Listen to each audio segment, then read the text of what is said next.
अब कथाले मागेपछि यस्तो पात्र पनि देखाउनु पर्ने रहेछ, निकाल्नु पर्ने रहेछ, बनाउनु पर्ने रहेछ है।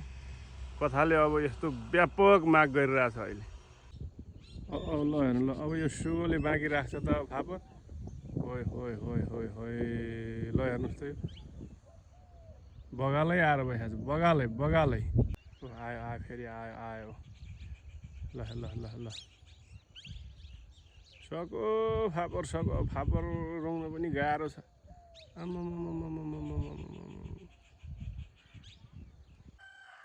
यति भएपछि चाहिँ वायुसेनाको आक्रमण रोक्न सकिन्छ। नभए त वायुसेनाले आक्रमण गरे। अब हेरौँ कसरी आक्रमण गर्दा रहेछन् वायुसेनाले। अब यतिको सिपाहीलाई मोर्चामा खटाएपछि त वायुसेनाको सबै आक्रमण रोकिन्छ भन्ने आशा छ। नभए त वायुसेनाले ढुट